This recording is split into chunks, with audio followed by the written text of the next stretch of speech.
전 세계적으로 봤을 때 저금리 시대는 이제 끝났다라고 해석을 할 수가 있을 것 같아요. 사실 이제 2008년도 글로벌 금융위기 이후에 지금까지 한 15년 정도 거의 저금리가 기본이었어요. 베이스 시나리오였어요. 경기가 조금만 삐그덕거려도 중앙은행이 막 소방수로 이제 구원투수로 등판을 하면서 금리를 내리고 시장에서도 경기 안 좋으면 늘 중앙은행이 도와주겠지, 금리 내려주겠지 하는 게 일반적인 상황이었다라는 거죠. 근데 지금은 전혀 다른 환경으로 가고 있어요. 예를 들면 첫 번째 변화는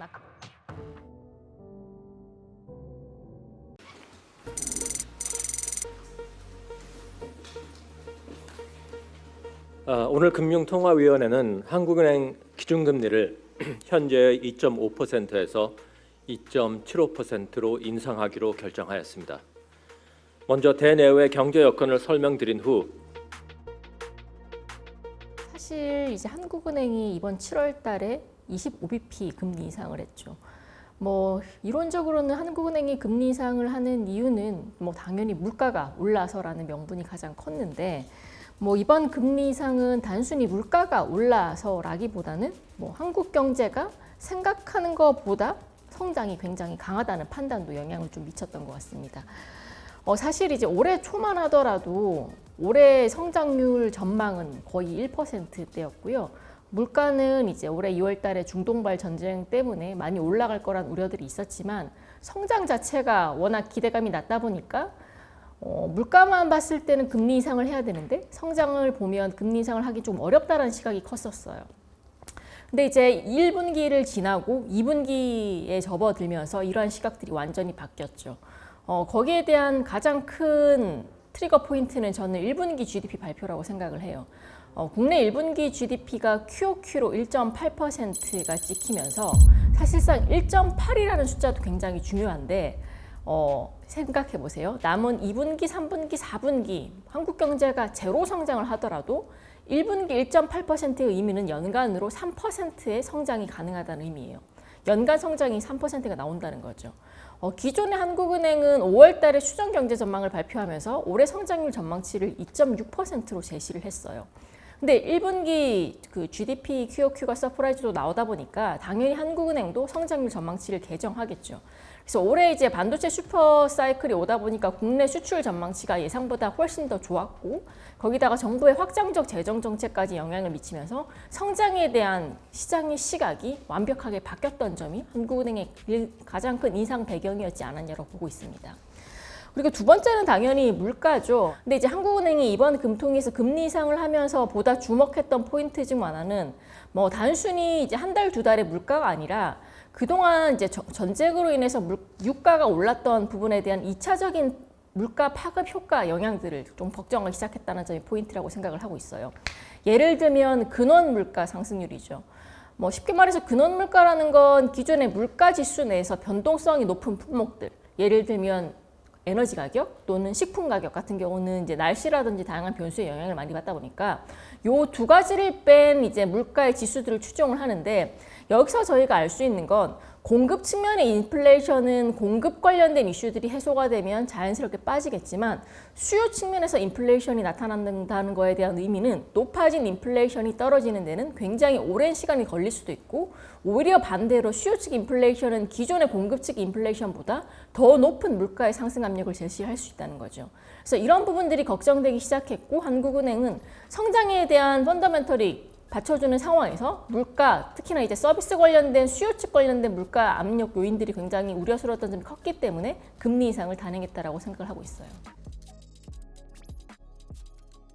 그리고 세 번째로는 환율이에요. 아시다시피 이제 한국은행이라는 그런 이제 기관은 기본적으로는 물가를 컨트롤해서 통화 정책을 운용하는 기관이에요. 근데 이제 얼마 전부터 한국은행이 발표를 하는 통화정책 방향문이라는 내용에서는 금융 안정이라는 부분에 대한 강조가 굉장히 이제 포인트가 됐었죠. 금융 안정적인 요인들을 생각해 보면 첫 번째는 환율이고요. 두 번째는 부동산이에요. 아시다시피 어느 순간 원달러 환율이 1,500원대가 됐어요. 이제 직전까지는 1,500원대 후반까지도 환율이 튀어오르면서 뭐 이러다가 한국 망하는 거 아니냐, 뭐 달러 다 유출되는 거 아니냐 이런 우려들이 컸었는데 뭐 다행스럽게도 최근에 다시 1,400원대 후반대로 안착하는 모습들을 보여주고 있어요. 근데 절대적으로 1,400원대란 레벨도 낮은 수치는 아니에요. 뭐 돌이켜보면 작년만 하더라도 1,200, 1,300원대가 기본적인 베이스 레벨이었잖아요. 그래서 원달러 환율이 이렇게 올라간다는 거에 대한 의미는 한국은행이라는 통화 당국에서는 원화 가치에 대한 방어에 대한 목적들도 있어요. 한국은행이 이론적으로 금리 인상을 하기 시작하면 이건 원화에 대한 강세 재료라는 거죠. 그래서 연준도 지금 금리 인상 사이클을 고민하고 있는 시점에서 만약에 한국은행이 금리 인상을 안 한다라고 했을 때 원달러 환율은 물론 다른 요인들도 있겠지만 한국과 미국의 금리 차만 봤을 때는 약세로 될 여지가 크다라는 거죠. 그래서 그런 명분에 있어서 한국은행은 환율을 봤을 때 금리 인상을 해야 되는 또 두 번째 명분이 추가가 됐던 거고요. 국내 경제의 개선세가 지속되는 가운데 물가 상승률은 상당 기간 목표 수준을 상회하는 오름세를 보일 것으로 예상되고 금융 안정 측면의 리스크에도 유의할 필요성이 있는 만큼 기준금리 인상 기조를 이어나갈 필요가 있다고 보고 있습니다. 사실 이번 이제 7월달 금통위를 보고 금리를 전망하는 뭐 연구원들, 뭐 애널리스트 분들이 공통적으로 느꼈었던 점이 있을 것 같아요. 뭐냐면 저도 그렇지만 이번 금리 인상은 한 번에 끝날 건 아닐 것 같다. 추가적인 인상이 나올 건데 이 시기를 놓고 시장의 불확실성은 커질 수밖에 없을 것 같다라는 점이고, 두 번째로는 한국은행이 이제 7월 달부터 시작해서 올해 몇 차례 그리고 내년 몇 차례까지 금리 인상 사이클을 할 거잖아요. 그럼 이제 뭐 최종 정책 금리가 뭐 3일지 3.25일지 3.5일지는 가봐야 알겠지만 높아진 기준금리 수준 자체가 굉장히 오랫동안 지속될 수 있다라는 점들이 이번 금통위에서 가장 주목해 볼 만한 포인트였던 것 같아요. 특히나 이제 이번 통화정책 의결문을 살펴보면 상당히 중요한 문구에 대한 변화가 있어요. 뭐냐면 이제 이번에 한국은행의 통화정책 결정문에서는 향후 통화정책은 금리 인상 기조를 이어나갈 필요가 있다라는 새로운 문구가 추가가 됐죠. 뭐 이 말은 즉슨 직전 통방문에서는 이러한 문구가 없었기 때문에 금리 인상은 옵션이었어요. 근데 이러한 문구가 추가되면서 금리 인상 자체는 베이스 시나리오가 된 거죠. 그래서 금리 인상은 빠르면 8월, 늦어도 10월, 뭐 그 이상으로도 이제 기간 자체는 정확하게 예단할 수 없겠지만 차기에 한국은행이 통화정책 결정을 했을 때는 금리 인상으로 갈 확률들이 굉장히 높아졌다고 보고 있어요. 미국 중앙은행 연방준비제도가 기준금리를 3.5에서 3.75%로 동결하기로 만장일치 결정했습니다. 올해 들어 4번 연속 금리를 묶었습니다. 연준은 에너지를 포함한 일부 부문의 공급 충격으로 물가 상승 압력이 지속되고 있다고 평가했습니다. We recognize that inflation has been running well ahead of the Fed's long-stated inflation goal of 2%. That's been going on for more than 5 years. This committee will deliver price stability. 뭐 6월 FOMC에서는 아시다시피 이제 연준은 정책금리 상단을 3.75%로 동결을 했어요. 뭐 결과만 놓고 보면 뭐 이게 도비시했다 아니면 허키시했다 표현하기는 어렵지만 시장이 기대했던 것보다는 저는 훨씬 더 매파적이지 않았을까라는 결론들을 내렸고요. 이제 FOMC를 한마디로 이제 표현을 해본다면 겉으로 보면 금리를 그대로 유지했기 때문에 아직까지 연준은 금리 인상을 다른 뭐 ECB라든지 BOJ라든지 BOK 한국처럼 할 생각이 없냐라는 생각들을 가질 수 있겠지만 이번 회의에서 연준이 시장한테 전달하고자 하는 메시지는 크게 3가지였다고 생각을 해요. 뭐냐면 첫 번째로는 연준이 인플레이션에 대한 경계심을 여전히 늦추지 않았다라는 점에 있는 거죠. 아시다시피 최근 발표된 미국 6월달 CPI는 컨센서스를 하회를 했어요. 미국 CPI가 예상보다 둔화됐던 이유는 굉장히 심플해요. 뭐냐면 유가가 빠졌으니까. 미국 소비자 물가 구성 품목에서 유가의 비중이 거의 직간접적으로 10% 정도를 차지하고 있으니까 유가 빠지면 물가 떨어진 건 당연한데 근데 유가를 뺀 서비스 물가라든지 주거비, 임금 상승률 같은 기조적인 물가 압력을 끌어올리고 있는 요소들은 오히려 튀고 있다는 거죠. 그래서 이런 부분들에 연준이 더 주목하면서 비록 헤드라인 CPI는 떨어졌지만 여전히 우리 연준은 인플레이션에 대한 경계심을 늦추지 않고 있다라는 발언이 있었고요. 두 번째로는 아까 뭐 한국과 비슷한 상황이긴 한데 미국 경제가 여전히 강하다는 거예요. 그걸 보여주는 지표가 대표적으로는 고용이죠. 뭐 연준이 이제 맨데이트로 두 가지로 보는 지표가 물가와 고용이잖아요. 물가 오르거나 이제 고용이 버텨주면 금리 인상을 하고, 물가는 오르는데도 고용이 안 버티면 인상 못 해요. 근데 고용 지표도 최근에 발표된 고용 지표들을 보면 생각보다 더 견조해요. 비농업 고용자 수 증가율, 그리고 임금 상승률, 대표적으로는 실업률. 실업률 같은 경우는 굉장히 아이러니하게도 6월 FOMC의 경제 전망에서 실업률 전망치를 오히려 떨어뜨려 놨어요. 그러면 이제 높은 금리에도 불구하고 고용 자체는 굉장히 탄탄하다는 게 연준의 시각이라서 여전히 우리는 이제 경기가 버텨주기 때문에 얼마든지 물가에 대해서 이상 징후가 나타나면 금리를 올릴 거다라는 그런 잠재적인 뉘앙스가 반영이 돼 있다라는 거죠. 그리고 세 번째로는 저는 의도적으로 연준이 정책 관련된 불확실성을 유지를 했다라고 생각을 해요. 지금 케빈 워시가 연준의 새 의장에 부임하면서 달라진 점들이 여러 가지가 있는데, 그 중에 하나가 시장과의 커뮤니케이션을 계속 줄여가겠다라는 그런 정책들을, 그리고 그런 의도들을 많이 보여주고 있어요. 예를 들면 앞으로 연준은 점도표 정책을 폐지를 하겠다, 또는 포워드 가이던스를 주지 않겠다, 그리고 기자회견도 굉장히 짧게 끝내겠다, 이러한 이제 정책적인 변화들을 시도를 하고 있는데, 뭐 그 말은즉슨 연준은 추가적으로 과거 같으면 파월 의장 같으면 먼저 가이던스를 주면서 우리 연준은 앞으로 인하를 할 거야, 동결을 할 거야, 인상을 할 거야, 이런 신호들을 줬지만 우리는 아무 신호도 안 주고 앞으로 나올 데이터를 보고 그때그때마다 통화 정책을 결정하겠다라는 의미인 거죠. 정책적 불확실성을 남기면서. 그럼 당연히 지금 미국의 매크로 환경은 경기 버텨주고, 근데 고용보다 더 걱정되는 건 오히려 물가가 위로 더 튈 가능성. 그러면 연준은 당연히 물가를 더 집중해서 볼 수밖에 없고, 데이터가 금리 인상 쪽으로 나올 확률이 훨씬 더 금리 인하 쪽으로 나올 확률보다는 크겠죠. 그래서 연준의 스탠스는 앞으로 매파적으로 갈 가능성들이 높다는 의미로 시장을 해석할 수밖에 없을 것 같아요. 그래서 연준이 이제 금리 인상을 3.75%라는 기준금리 수준이 뭐 낮다는 건 아니지만 여전히 금리 인상을 끝냈다라고 얘기는 안 했어요. 그래서 남아있는 추가적인 지표들, 뭐 7월달, 8월달, 9월달 실질적으로 유가의 YY 마이너스 기저효과가 끝나는 시점에서 실제로 이제 유가가 플랫한 상황에서 나머지 지표들이 물가를 과연 어느 정도 끌어올릴 수 있을지를 확인한 다음에 차후에 정책금리 결정을 할 수밖에 없다고 보고 있고, 그래서 시장에서는 여전히 연준의 금리 인상에 대한 여지는 열려 있다라고 생각을 하고 있고요. 뭐 이게 가능성을 봤을 때는 연내 추가 인상의 가능성은 사라졌다고 보기는 어려워요. 그렇다고 해서 뭐 7월 달에 연준이 인상을 하진 않을 거예요. 왜냐하면 6월 달 물가는 낮게 나왔으니까, 연준이 너네 데이터 디펜던트 한다며 그럼 6월 달 물가 낮게 나왔으니까 7월 달에 인상하면 이상하잖아요. 그래서 7월 달에는 동결을 할 건데, 그래서 기본적인 시나리오는 당분간 동결. 저는 개인적으로는 연내도 동결을 할 건데, 만약에 이제 연말로 갈수록 아까 말씀드린 것처럼 유가 상승으로 인한 2차적 효과가 정말 기대 인플레와 서비스 물가에 영향을 미치는 부분들이 확인이 된다면 연말 또는 내년 초반 정도에 한 차례 정도 인상을 할 여지는 충분히 남아있다라고 생각을 하고 있고, 그리고 연준이 계속 이러한 시그널들을 남기는 배경은 저는 분명히 있다라고 생각을 하고 있어요.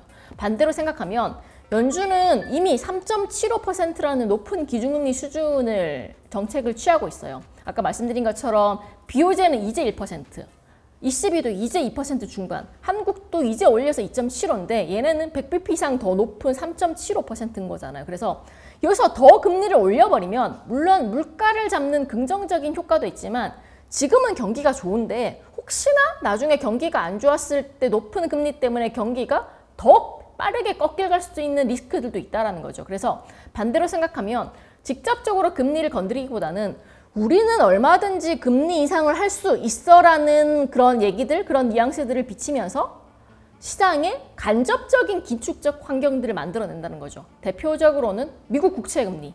그러니까 시장 금리가 연준의 정책 금리랑은 별개로 계속 올라가고 쉽게 떨어지지 않는 환경들이 된다면 시장 금리의 상승으로 인한 금융적인 긴축적 상황들을 만들어내고, 이게 자연스럽게 아까 말씀드린 2차적인 인플레 요인들을 경감시키는 쪽으로 연결될 수 있기 때문에 오히려 이러한 상황들을 2차적으로 조금 의도하지 않았을까라는 생각들도 가지고 있고요.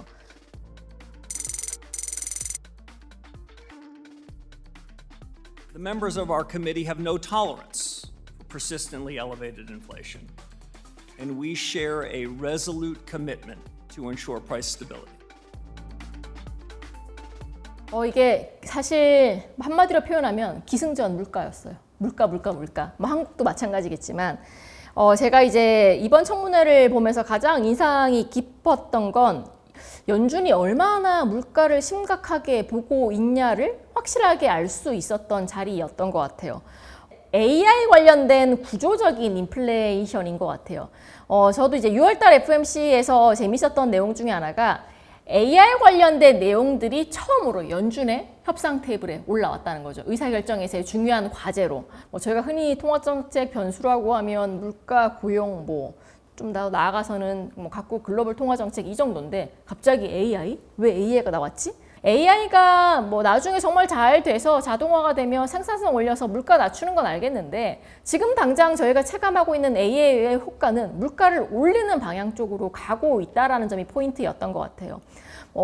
쉽게 말해서 AI라는 그런 산업 사이클을 구축하기 위해서는 막대한 설비 투자, 캐펙스 투자가 당연히 기반될 수밖에 없다라고 보고 있고 대표적으로는 데이터 센터 건설, 그리고 이제 GPU, 반도체, 그리고 이제 HBM, 메모리, 서버 같은 이런 굵직굵직한 투자들이 어마어마하게 필요해요. 그러니까 AI는 겉으로는 디지털 산업처럼 보이긴 하는데 실제로는 철강도 필요하고 지어야 되니까 구리도 필요하고 전력도 필요하고 건설도 필요하고 전통적인 제조업 수요를 한꺼번에 늘리는 사업이라는 거죠. 그래서 AI가 뜬구름 잡는 산업이 데이터 산업이 아니라 기본적으로 이게 현실화가 되기 위해서는 그 물밑에서 전통적인 제조업 산업 사이클에 대한 투자가 선행이 되어야 되는 거고 이런 산업 사이클에 대한 투자가 선행되다 보니까 지금 수요 측에서 인플레이션 압력이 굉장히 강하게 나오고 있다는 점이 이번 FOMC에서 처음으로 AI가 통화정책적 변수로 등장한 배경이지 않을까라고 보고 있는 거죠.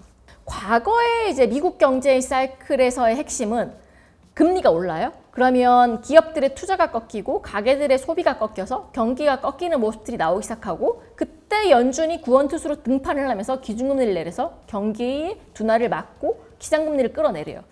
예를 들면 2000년도 IT 버블 때가 그랬고 2018년도 GFC 글로벌 금융위기 때가 그랬고 최근에는 코로나 때가 그랬고 근데 지금의 사이클을 보면 아까 제가 서두에 말씀드린 것처럼 10년물, 30년물 국채금리가 5%예요. 그게 지금 2, 3년간 지속이 되고 있어요. 과거 같으면 부러지고 연준이 인하를 해야 되는데 안 부러지고 오히려 더 위로 튀고 있다는 거죠. 여기에 대한 가장 큰 과거와의 차별점은 정부의 재정정책 확대와 AI 산업 투자에 대한 민간 투자, 정부 투자 확대라고 생각을 하고 있어요. 결국 이런 산업적인 수요가 인플레적 요인을 지지하다 보니까 수요가 발생해서 경기도 안 꺾이고 오히려 수요 측의 인플레이션 압력이 물가를 높이게 되면서 연준은 금리 인하를 고민하는 게 아니라 금리 인상을 고민하다 보니까 당연히 시장금리도 계속 버티고 경기도 버티는 환경들이 만들어지고 있다는 게 과거랑은 좀 차별점이라고 생각하고 있고 실제로 이제 의사록에서도 일부 위원들은 AI 생산성 향상이 시간이 지나면 이게 지금은 이렇지만 시간이 지나면 공급 능력을 높여서 인플레이션을 완화시킨다라는 이 결론 자체는 다 공감을 하고 있어요. 실제로 그런 발언들도 있었고. 근데 이제 문제는 결국 시간 차이라는 거죠. 이게 지금은 투자의 시대, 그리고 나중에는 생산성의 시대가 올 건데 지금은 투자의 시대에 있다 보니까 그 막대한 어마어마한 규모의 투자가 이루어져서 그게 인플레이션이라는 강력한 매크로 변수를 만들어냈기 때문에 연준은 지금 투자의 시대에서는 AI라는 변수만 봤을 때는 금리 인상을 고민할 수밖에 없다라고 생각을 하고 있고요. 채권시장은 쉽게 말하면 다 악재로 받아들이고 있죠. 왜냐하면 다음에 연준의 스텝이 인하는 절대 아닐 거잖아요. 그리고 높아진 금리를 생각보다 꽤 오래 유지할 거고 때에 따라서는 물가를 보고 연준이 더 금리를 높일 거니까 채권은 단기물부터 시작해서 장기물까지 굉장히 높은 수준에 머물러 있어요. 예를 들면 10년물 국채금리는 현재 4.6%예요. 미국 정책금리가 3.75%인데 거의 정책금리 대비 100bp 정도 벌어 있는 거죠. 근데 여기에 대해서는 단순히 통화정책적인 경계감 때문에 미국 국채금리가 다 높아져 있는 건 아니에요. 왜냐하면 국채금리라는 건 결국에 더 나아가서 국채라는 건 정부가 발행하는 부채예요. 미국 정부가 발행하는 부채라는 거죠. 근데 지금 미국 정부는 돈을 많이 써야 되잖아요. 왜냐하면 이제 미국, 중국과의 패권 전쟁에서도 이겨야 되고 전쟁도 해야 되고 그리고 AI 관련된 산업 사이클에서도 정부 지출을 해야 되고 민간 기업도 지원을 해야 되고 그러다 보니까 정부는 계속적으로 부채를 많이 일으키는 재정 확대 혹은 재정 적자에 대한 구조들을 가지고 갈 수밖에 없는 상황인 거죠. 그러면 부채 입장에서는 정부가 계속 발행하는 부채의 공급이 늘어나다 보니까 채권 금리라는 건 수요와 공급 법칙에 의해서 금리가 정해지는데 수요는 그대로 이다고 가정을 했을 때 공급은 늘어나요. 그러면 가격은 떨어지고 금리는 올라가요. 높아진 공급에 대해서 채권 시장에서는 더 높은 프리미엄을 반영할 수밖에 없고 그게 국채금리 상승으로 연결이 된다는 거고 두 번째로는 기억하시겠지만 작년 5월 달에 무디스라는 글로벌 신평사가 미국 신용등급을 내렸어요. 왜 내렸냐? 여러 가지 이유들이 있겠지만 무디스 눈에 가장 거슬렸던 건 미국의 재정 건전성, 재정적 문제라는 거죠. 너네 지금 GDP 대비 재정 적자가 6% 너무 높아. 이거 줄여야 되는데 이거 못 줄였으니까 너네 신용등급은 최고 등급 우리가 매겨줄 수는 없어. 떨어뜨려야 돼. 그러면 이제 신용등급이 떨어뜨리면 자연스럽게 국채금리는 올라가겠죠. 그리고 무디스가 또 한 가지 경고를 했던 건 너네 근데 이번에 우리가 신용등급을 한 노치 떨어뜨렸는데 이거 개선 못 시키면 우리는 얼마든지 또 떨어뜨릴 거야 라고 경고를 했어요. 근데 그 이후로 시간이 이제 거의 작년 5월 달에 떨어뜨렸으니까 1년이 넘게 지났죠. 근데 미국의 재정 적자는 더 나빠졌어요. 전쟁 때문에 군사적 비용도 너무 많이 썼고 두 번째로는 미국 정부 지출에서 큰 비중을 차지하고 있는 항목 중에 하나는 정부가 내야 되는 이자 비용이에요. 부채를 발행했으니까 거기에 대해서 이자에 대한 비용이 정부 지출로 상당 부분을 차지하고 있는데 금리가 떨어지면 정부가 내야 되는 이자 비용은 자연스럽게 줄어들어요. 근데 금리가 높아지면 정부가 내야 되는 이자 비용은 더 늘어나죠. 근데 금리가 또 높아졌죠. 그래서 재정 적자 상황은 더 악화되면서 또 그게 국채 금리에 대한 프리미엄으로 반영이 되기 시작해서 통화 정책적 경계 감로 금리 상승 요인, 재정적인 이슈도 금리 상승 요인, 그리고 미국에 대한 그런 국가에 대한 신용도 자체도 금리 상승 요인. 이런 악순환들이 결국에 미국 국채 금리를 계속 높이고 있는 상황들이 만들어지고 있다라고 생각하시면 되실 것 같아요.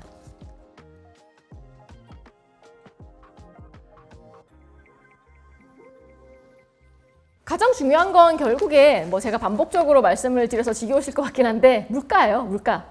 연준이 이제 어떤 데이터를 가장 중요하게 보는지가 중요하겠죠. 왜냐하면 힌트 안 준다고 하니까, 가이던스 안 준다고 하니까 연준도 지금 7월달, 8월달 나오는 물가를 연준이 예측할 수도 없어요. 이건 지나봐야 이제 저희가 후행적으로 알 수 있는 지표라서. 그래서 여러 가지 좀 생각해 보면 첫 번째로는 물가 같고요. 특히나 이제 물가 중에서는 근원 PC랑 서비스 물가겠죠. 최근에 이제 CPI는 예상보다 낮게 나왔지만 청문회라든지 의사록을 통해서 서비스 물가가 중요하다라는 발언들을 계속 해왔기 때문에 당연히 저희가 다음번 FOMC까지 근원 PC랑 서비스 물가의 이제 확정치를 확인을 해야 되고 두 번째는 고용이에요. 이게 아까 말씀드린 것처럼 미국 경제가 지금 가장 강하게 유지가 되고 있는 이유 중 하나도 고용 시장이 버티고 있어서 고용이 버티니까 소비가 버티고 소비가 버티다 보니까 기업들도 버티고 이렇게 선순환들이 돌면서 미국 경기가 버티고 있는 거라서 고용 지표가 연속적으로 괜찮을 수 있는지에 대해서도 좀 확인이 필요하지 않을까로 생각하고 있고 세 번째로는 유가예요. 아까 제가 6월 달에 유가 빠지면서 그나마 6월 달 CPI가 선방을 했는데 그 이후로 유가 다시 올랐죠. 근데 정말 이 끝날 듯 끝나지 않는 중동발 전쟁이 7월달, 8월달에 더 확산이 된다면 유가는 또 튈 거고 여기에 대한 의미는 아까 말씀드린 이제 근원 CPI뿐만 아니라 헤드라인 CPI까지도 올라갈 수 있는 이중적인 부담으로 작용할 수밖에 없어요. 그리고 마지막으로는 이제 AI 투자. 아까 말씀드린 것처럼 지금 6월달 FOMC에서 처음으로 AI 투자가 통화정책 변수로 떠올랐기 때문에 지금 미국에서는 데이터 센터도 그렇고 반도체, 전력 인프라가 굉장히 빠른 속도로 증가를 하고 있어요. 그래서 이런 투자가 경제의 생산성을 높이는 긍정적인 효과도 있지만 일단은 단기적으로는 투자 수요 자극하면서 인플레이션을 높이는 영향들로 당연히 이제 나타날 수밖에 없어서 앞으로 연준이 이 AI를 정확하게 어떻게 판단하는지가 추가적인 관전 포인트가 되지 않을까라고 생각을 하고 있고요. 연준의 메시지가 글로벌 금리의 향방을 결정할 걸로 전망되는 가운데 세계 곳곳에선 인상 흐름이 이어지고 있습니다. 앞서 유럽 중앙은행은 중동 전쟁발 인플레이션 우려에 약 3년 만에 금리를 올렸습니다. 일본 역시 6개월 만에 금리를 올려 1%에 진입하면서 1995년 9월 이후 31년 만에 최고 수준을 찍었습니다. 일단 가장 간단한 거는 전 세계적으로 봤을 때 저금리 시대는 이제 끝났다라고 해석을 할 수가 있을 것 같아요. 사실 이제 2008년도 글로벌 금융위기 이후에 지금까지 한 15년 정도 거의 저금리가 기본이었어요. 베이스 시나리오였어요. 경기가 조금만 삐그덕거려도 중앙은행이 막 소방수로 이제 구원투수로 등판을 하면서 금리를 내리고 시장에서도 경기 안 좋으면 늘 중앙은행이 도와주겠지, 금리 내려주겠지 하는 게 일반적인 상황이었다라는 거죠. 근데 지금은 전혀 다른 환경으로 가고 있어요. 예를 들면 첫 번째 변화는 아까 말씀드린 것처럼 인플레이션이고 과거에는 물가보다 경기 침체가 더 중앙은행의 노이로즈, 최우선 관심사였는데 지금은 대부분의 국가에서 서비스 물가, 임금, 재정 확대, 지정학적 리스크가 동시에 작용하다 보니까 인플레이션에 대한 환경이 디폴트로 자리를 잡으면서 중앙은행이 쉽게 금리를 내리지 못하는 환경들로 바뀌었다는 거죠. 그리고 두 번째로는 아까 말씀드린 것처럼 중립금리 상승. 이게 AI 같은 산업 사이클이 지금 미국만 한정된 문제는 아니잖아요. AI 투자, 친환경 투자, 전력망 투자, 그리고 국방비 확대, 공급망 재편 이런 굵직굵직한 이벤트들이 전 세계적으로 공통적으로 겪게 되면서 투자 규모는 자연스럽게 늘어났고 자금 수요가 증가하다 보니까 자금 수요가 늘어나면 자연스럽게 중립금리도 올라갈 수밖에 없는 환경이에요. 그래서 아까 말씀드린 것처럼 아까 한국이 과거에 버틸 수 있는 중립금리가 2%인데 제가 지금은 3이랑 4로 바뀌고 있다고 말씀드렸고 이건 한국뿐만 아니라 유럽, 일본, 미국 모두 다 마찬가지로 비슷한 상황에 직면을 하고 있다라고 보시면 되실 것 같고요. 그리고 세 번째로는 이제 통화정책적 공통점이 있어요. 이제 모든 중앙은행들이 가장 두려워하는 건 아까 제가 인플레이션이라고 말씀을 드렸잖아요. 인플레이션이 다시 살아나고 재발할 수 있는 그런 이벤트들을 가장 경계를 하고 있는데 예를 들면 22 같은 경우는 서비스 물가 이거 올라갈까 봐 걱정하고 이미 많이 올라갔기 때문에 그리고 두 번째로 연준 같은 경우는 임금이랑 AI 투자 확대에 따른 자금 수요가 증가하면서 2차적인 기대 인플레이션을 끌어올리지 않을까 이런 부분들을 걱정을 하고 한국은 이제 물가 상승의 지속성 예를 들면 일본 같은 경우는 임금과 소비 회복 이런 부분들에 의해서 물가가 올라갈지 안 올라갈지 이런 부분들을 걱정한다는 게 공통점일 것 같고요. 물론 이제 공통점 이외에도 차별점들도 있어요. 예를 들면 이제 미국 같은 경우는 가장 쉽게 경기가 가장 강해요. 그래서 추가 긴축 여력이 다른 국가들 대비해서는 상당히 커요. 그래서 기준금리 자체도 다른 국가들 대비 현저하게 높은 거고. 근데 유럽 같은 경우는 물가도 올라가는데 성장이 안 받쳐줘요. 그래서 물가가 올라가는 거 봤을 때는 ECB도 연준처럼 3%대 이상으로 기준금리를 올려야겠지만 성장이 안 나오다 보니까 기준금리를 연준만큼 그렇게 올릴 여력은 없다라는 거죠.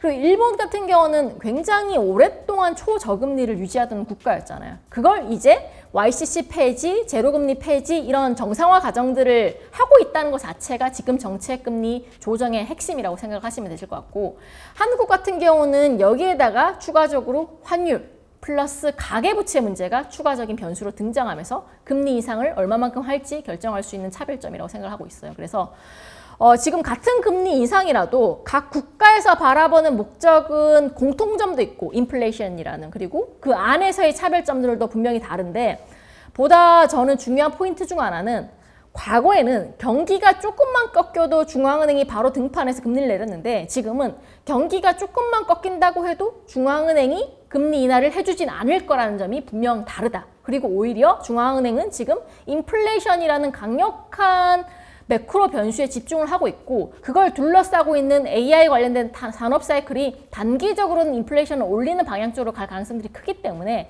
앞으로 봤을 때 중앙은행은 금리 긴축 정책을 계속적으로 가져갈 수밖에 없는 환경이 나올 수밖에 없다라고 생각을 하고 있고요.